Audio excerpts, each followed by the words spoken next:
Hello and welcome back to the channel बच्चों। आज हमारा क्लास 11th का बिजनेस स्टडीज का सीरीज स्टार्ट हो रहा है क्योंकि अब बच्चों का मैथमेटिक्स का पेपर हो चुका है, मॉर्निंग का भी, और आज इवनिंग शिफ्ट का पेपर है। ठीक है, तो अब आपके लिए क्या काम है, बिजनेस का काम रह गया। बिजनेस की रिवीजन स्टार्ट हो गई है, यहां से पूरी रिवीजन कीजिए और घर पे क्वेश्चंस लगाइए, और कोई दिक्कत हो तो तुरंत बताइए। चलो शुरू करते हैं। चैप्टर का नाम है पहला, nature and purpose of business. ठीक है, अच्छा, nature and purpose of business का मतलब ये होता है कि भाई बिजनेस है क्या चीज, इसका पर्पस क्या है, और जब इस बिजनेस को करा जाता है तो उस बिजनेस को करने के लिए किन किन चीजों की आवश्यकता पड़ती है, एवरीथिंग अबाउट इट। देखो, इंपॉर्टेंट क्वेश्चंस के सीरीज में हम लोग बनाएंगे, चैप्टर से जो इंपॉर्टेंट पार्ट है उनकी हम लोग वन शॉट में रिवीजन बनाएंगे। पहला, बिजनेस, प्रोफेशन और एम्प्लॉयमेंट में डिफरेंस क्या होता है। देखो, बिजनेस, प्रोफेशन और एम्प्लॉयमेंट। देखो, पहली बात यह है कि बिजनेस का मतलब क्या होता है। बिजनेस हो, चाहे प्रोफेशन हो, चाहे एम्प्लॉयमेंट हो, तीनों के तीनों इकोनॉमिक एक्टिविटी है। बिजनेस एक्टिविटी इकोनॉमिक है, लेकिन इसको शुरू करने के लिए लीगल फॉर्मेलिटीज की जरूरत पड़ती है, जैसे लाइसेंस वगैरह गवर्नमेंट से आपको ऑथराइज करना पड़ता है, और फिर आप जाके अपना बिजनेस शुरू कर सकते हो। प्रोफेशन कब शुरू होता है? प्रोफेशन स्टार्ट होता है जब आप किसी इंस्टीट्यूशन से, जब आप डिग्री लेते हो, प्रोफेशनल डिग्री, जैसे बार काउंसिल ऑफ इंडिया से आपने वकालत का ले लिया, या आईसीएआई इंस्टीट्यूट से आपने सीए का लाइसेंस लिया। Licence in the sense professional degree ली, और फिर आप अपना प्रोफेशन शुरू कर सकते हैं। You will be known as professional. Employment का मतलब होता है जब किसी व्यक्ति को अपॉइंटमेंट लेटर मिले और वो अपने एम्प्लॉयर के लिए काम करना शुरू कर दे। ठीक है। सेकंड, बिजनेस में बेटा रिस्क बहुत सारा इन्वॉल्व है, क्योंकि बहुत सारा कैपिटल लगा हुआ होता है, तो जितना पैसा लगेगा उतना ज्यादा रिस्क। और एक और बात है, जो प्रोडक्शन किया जा रहा है बिजनेस के अंदर गुड्स और सर्विसेज का, वो शायद बिके नहीं बिके, बनाना तो पहले ही होगा, नहीं बिकेगा तो भी उसका रिस्क है। दूसरा, प्रोफेशन में लो रिस्क है, ज्यादा रिस्क नहीं होता। अगर आपके पास प्रोफेशनल डिग्री है तो उस डिग्री की मदद से आप जाके किसी के लिए काम कर सकते हो और अपनी क्वालिटी सर्विसेज प्रोवाइड कर सकते हो। यहां तो कोई रिस्क है ही नहीं, जाना है, काम करके वापस आना है। इनका ऑब्जेक्टिव क्या होता है बिजनेस का? हमेशा प्रॉफिट ऑब्जेक्टिव है, कस्टमर को क्रिएट करने का ऑब्जेक्टिव है, या फिर हम ये भी कह सकते हैं कि इनोवेट करते रहना होता है बिजनेस को, तो ये भी उनका एक ऑब्जेक्टिव है।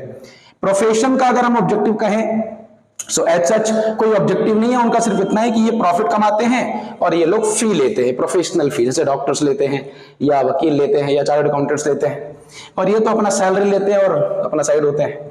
नो कोड ऑफ कंडक्ट, मतलब बिजनेसमैन के लिए कोई बहुत सारा नियम रूल्स वगैरह इस सेंस में नहीं है। लेकिन अगर हम लोग प्रोफेशनल की बात करें, तो अगर किसी व्यक्ति ने आईसीएआई इंस्टीट्यूट से सीए पास की और अगर वो किसी फ्रॉड एक्टिविटी में इन्वॉल्व हुआ, तो फिर उसकी प्रोफेशनल डिग्री भी रद्द हो सकती है। इसलिए उनके लिए कोड ऑफ कंडक्ट बनाया जाता है प्रोफेशनल इंस्टीट्यूशंस के द्वारा। इनको कॉन्ट्रैक्ट बेसिस पे रखा जाता है, तो जो एम्प्लॉयर कहेगा वो इन्हें करना पड़ेगा। एंड लास्ट, इनकी जो इफिशियंसी है कि बिजनेस अच्छा है या नहीं है, अच्छा काम कर रहा है नहीं कर रहा है, उसके लिए क्या चीज हम देखें, क्या फैक्टर है। तो प्रॉफिट अर्निंग जितनी हो रही होगी उतना ज्यादा वो बिजनेस एफिशिएंट होगा। इस केस में जितना ज्यादा सर्विसेज क्वालिटी वाली प्रोवाइड की जा रही होगी उतना वो प्रोफेशन में बेहतरीन कहे जाएंगे।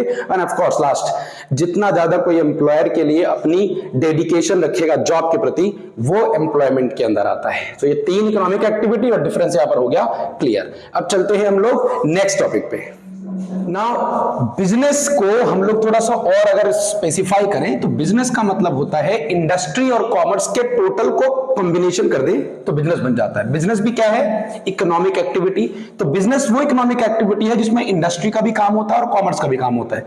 इंडस्ट्री का मतलब होता है जहां पर गुड्स और सर्विसेज को केवल प्रोड्यूस किया जाता है। तो जब गुड्स को प्रोडक्शन की बात होगी, तो प्रोडक्शन तक का जो भी कार्य होगा वो इंडस्ट्रीज के अंदर होगा।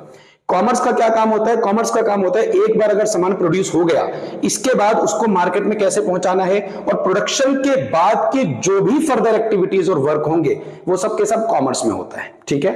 अच्छा, इंडस्ट्रीज को भी तीन सेक्शन में डिवाइड कर सकते हैं, और इकोनॉमी पढ़ने वाले बच्चों को ही पता है। Primary, secondary, tertiary. प्राइमरी का काम होता है रॉ मटेरियल को प्रोड्यूस करना। सेकेंडरी का काम होता है उस रॉ मटेरियल की हेल्प से फिनिश्ड गुड्स को प्रोड्यूस करना, या हम ये भी कह सकते हैं कि उसे प्रोसेस्ड करना। ठीक है।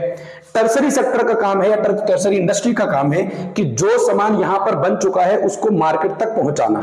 अब मार्केट तक पहुंचाने का जो काम होगा वो सारा का सारा सर्विसेज के थ्रू होता है, और इसलिए उसको टर्सरी में हम शामिल करते हैं, चाहे बैंक हो, फाइनेंस हो। इनकी एक्टिविटीज अब हम कॉमर्स में समझेंगे। चलो इसे हटाते हैं। ठीक है। अब कॉमर्स को समझते हैं बच्चा लोग। तो कॉमर्स में दो एक्टिविटीज होती हैं, एक होती है ट्रेड, एक होती है ऑक्सिलरी टू ट्रेड। ठीक है, ऑक्सिलरी टू ट्रेड। ट्रेड के अंदर क्या होता है? ट्रेड का मतलब होता है परचेज करना और सेल करना। किनको? गुड्स को एंड सर्विसेज को। जो भी सामान हमने प्रोड्यूस किया है, जो सर्विसेज हम रेंडर करने जा रहे हैं, उनको हम परचेज और सेल करेंगे। और किस मोटिव से करेंगे? ऑब्वियसली प्रॉफिट मोटिव से करेंगे। क्यों प्रॉफिट मोटिव से? क्योंकि हमारा काम इकोनॉमिक एक्टिविटी का है। ठीक हो गया। अच्छा, ट्रेड के अंदर ये चीज है। ट्रेड के अंदर भी दो हैं, ट्रेड के अंदर भी दो हैं। एक होता है होम ट्रेड, जो डोमेस्टिक होता है, अपने ही देश में होता है, और दूसरा होता है फॉरेन। एग्जाम के अंदर ये इंपॉर्टेंट है। होम का मतलब होता है, देखो जैसे मैंने स्टेट लेवल पे कर लिया, स्टेट लेवल पे मैंने सामान को बेच लिया, खरीद लिया, या फिर हम नेशनल लेवल पे भी कर सकते हैं, या और लोकल लेवल पे भी हम कर सकते हैं। लोकल मतलब गांव के स्तर पर भी हम अपना सामान अगर बेचने जाते हैं या खरीदने जाते हैं, तो ये सारी एक्टिविटी ट्रेड की होम ट्रेड में इन्वॉल्व होती है। फॉरेन ट्रेड की बात कर लें, इसमें भी तीन है बेटा। एक तो आपको पता है, जिस दूसरे देश से अगर हम कोई सामान खरीदते हैं तो उसे क्या कहेंगे? इंपोर्ट। और जब उस देश को सामान बेचेंगे तो क्या कहेंगे? एक्सपोर्ट। इंपोर्ट में क्या होता है? हम दूसरे के देश का सामान खरीद, जो उन्होंने बनाया हुआ है वो हम खरीद लेते हैं, और एक्सपोर्ट में जो हमने बनाया है वो दूसरे देश को हम बेच देते हैं। किस लिए बेचते हैं? प्रॉफिट के लिए। ठीक है। तीसरा वेरी वेरी इंपॉर्टेंट, एंटरपोर्ट। एंटरपोर्ट का मतलब होता है बेटा कि सपोज करो कि मैंने किसी पर्टिकुलर कंट्री से, सपोज फ्रांस से मैंने सामान खरीदा और मैंने स्पेन को बेच दिया, तो मेरा काम यहां पर क्या है? ना मैंने प्रोडक्शन की है और ना ही मैं कुछ यहां पर वैल्यू ऐड कर रहा हूं। मैं कुछ नहीं कर रहा हूं, मैं केवल एक देश से खरीद के दूसरे देश में उसे बेचने का काम कर रहा हूं। इसका मतलब जो जिस देश से मैं खरीद रहा हूं वहां से मैं अपना सामान प्रोक्योर कर रहा हूंगा और बाद में उसको मैं बेच लाऊंगा। ठीक है, ये हो गया फॉरेन का। तो इंपोर्ट, एक्सपोर्ट, इम्पोर्ट क्लियर हो गया। अब ऑक्सिलरी टू ट्रेड का क्या मतलब है? देखो, ऑक्सिलरी का मतलब होता है हेल्प करना। जैसे आपने इंग्लिश से पढ़ा हो ना, हेल्पिंग वर्ब, तो वहां पे हेल्पिंग वर्ब को रिप्लेस करके क्या नाम लेते हैं? Auxiliary verb. तो ट्रेड को जो हेल्प करे। अब ट्रेड को कैसे हेल्प किया जाएगा समझो। क्या तुम्हें पता है कि सामान बनने के बाद मार्केट में पहुंचाना होता है? पहुंचाना होता है। कैसे पहुंचेगा मार्केट में? तो कुछ ना कुछ प्रॉब्लम तो आती रहती है। अब कौन कौन सी प्रॉब्लम आती है उसकी हम लोग चर्चा कर लेते हैं, और वेरी वेरी इंपॉर्टेंट है बेटा एग्जाम के लिए। हर साल इसमें से क्वेश्चन बनता है। हिंड्रेंसेस, हिंड्रेंसेस का मतलब रुकावट, बाधाएं, समस्याएं। सामान प्रोड्यूस करने की बात तो चलो है, बन गई, वो तो फैक्ट्री बनाना था, बन गया, लेकिन जब उसे मार्केट में ले जाना है तो कैसे ले जाएंगे, किस तरीके से, कौन कौन सी प्रॉब्लम फेस करनी पड़ती है, ये काम हमारे ऑक्सिलरी टू ट्रेड के अंदर आता है। तो पहला प्रॉब्लम होता है पर्सन का, कि भाई हम सामान किसके थ्रू पहुंचाएं, क्योंकि सबको मार्केट की इतनी समझ तो होती नहीं। तो वहां पे उस प्रॉब्लम को सॉल्व करते हैं मिडलमैन। कौन करते हैं? मिडलमैन। मिडलमैन मतलब जो आपका सामान खरीदेंगे आपसे और जाकर बेच देंगे, जिनको पूरा मार्केट पता है। दूसरी समस्या जो आती है वो है प्लेस की, कि जो सामान हमने अभी प्रोड्यूस किया है उसको हम पहुंचाएं कैसे। तो भाई पहुंचाएंगे तो इस प्रॉब्लम का जो समाधान है वो कौन करेगा? Transport and communication. भाई अगर हमको सामान, मान लीजिए कि ये पहुंचाना, ये पता करना है कि ये सामान आया कि नहीं आया, कमोडिटी मार्केट में आई नहीं आई, प्रोड्यूस हुई नहीं हुई, मार्केट में कोई सामान पहुंचा नहीं पहुंचा, तो इसके लिए क्या करना पड़ेगा? टेलीफोन करना पड़ेगा, टेलीग्राम का इस्तेमाल करना पड़ेगा, टेलीग्राफ का इस्तेमाल होता था। ये कम्युनिकेशन का प्रॉब्लम जो है, जो प्लेस का प्रॉब्लम है, उससे शॉर्ट आउट होगा। ट्रांसपोर्ट में हम लोग गाड़ी का इस्तेमाल करेंगे, ताकि जहां से from place of production to place of consumption तक सामान का जो पहुंचाना था, जो प्रॉब्लम आ रही थी, जो हिंड्रेंसेस थी, वो हमारा ट्रांसपोर्ट ठीक कर देगा। ठीक है। साथ ही साथ में तीसरा जो प्रॉब्लम है उसको हम क्या कह सकते हैं? टाइम का प्रॉब्लम है। अच्छा, आपको पता है कि प्रोडक्शन तो एक पर्टिकुलर सीजन में ही होगा। अब जब प्रोडक्शन हुआ तो क्या सभी उसी वक्त पे कंज्यूम करेंगे? बिल्कुल नहीं, कंज्यूम तो पूरे साल में होती है। तो जब बन गया तो उसको जब साल में बिकेगा तब तक कहां रखेंगे? कौन सी प्रॉब्लम है? प्रॉब्लम है, इसको कौन समाधान करेगा? Ware house. वेयर हाउस में रख दीजिए, बाद में धीरे धीरे करके मार्केट में सप्लाई करते रहिए। इसके बाद आता है फाइनेंस का प्रॉब्लम। भाई पैसे भी तो चाहिए सामान पहुंचाने के लिए, तो फाइनेंस का प्रॉब्लम कौन सॉल्व करते हैं? बैंक कहता है अभी हम जिंदा हैं, तो भाई बैंक के पास जाओ, लोन लो और अपना काम करो। End of course information.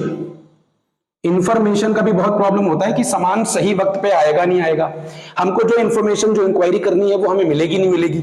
तो इसका समाधान कौन करता है जी? इनका समाधान करते हैं हमारे एडवर्टीजमेंट। तो एडवर्टीजमेंट के माध्यम से newspaper, print media, social media, इनके माध्यम से आपको आपकी ये इंफॉर्मेशन मिल जाएगी और जो प्रॉब्लम थी वो कॉमर्स की ऑक्सिलरी टू ट्रेड के अंदर भी डील समाप्त हो गई है। ठीक है बेटा, हमने अभी कुछ देर पहले बात की थी कि बिजनेस को रिस्क होता है, वो भी हाई लेवल का। तो बिजनेस को रिस्क होता क्यों है? देखो, बिजनेस का जो मोटिव है वो प्रॉफिट मोटिव है। जब बिजनेस प्रॉफिट मोटिव के लिए काम करता है तो उसको कुछ नहीं कुछ प्रॉब्लम आती है। कैसे?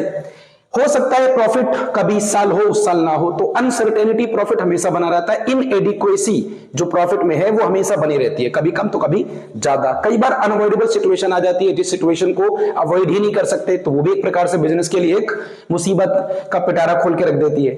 और हमको पता है कि बिजनेस करने वाले का कलेजा मजबूत होना चाहिए, क्योंकि ये समस्याएं उनको आती रहेंगी।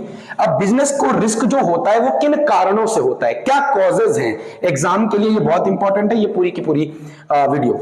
नेचुरल कॉज, देखो बेटा 4 कॉजेस हो सकते हैं। एक तो प्राकृतिक बाधा है। नेचुरल कॉज का मतलब मान लो कि फ्लड आ गया, अर्थक्वेक आ गया। अब इनकी वजह से क्या इस सिचुएशन को अवॉइड किया जा सकता है? नहीं। नेचुरल क्लाइमेटी आ गई, अचानक से जो है मान लीजिए साइक्लोन ही आ गया, तो ऐसी प्रॉब्लम जो होगी उस सिचुएशन की वजह से मार्केट में बिजनेस को सफर करना पड़ेगा, सामान प्रोड्यूस नहीं होगा या फिर सही वक्त पे मार्केट में पहुंचेगा नहीं। दूसरा ह्यूमन कॉज, देखो ह्यूमन कॉज ज्यादा होता है। मान लीजिए कि कोई एक व्यक्ति है, कस्टमर है, उसने बिजनेस से सामान खरीदा बिजनेसमैन से और बाद में उसने पैसे देने से मना कर दिया, तो यहां पे हमेशा एक प्रॉब्लम रहती है कि बैड डेट्स हो सकता है, नुकसान हो सकता है।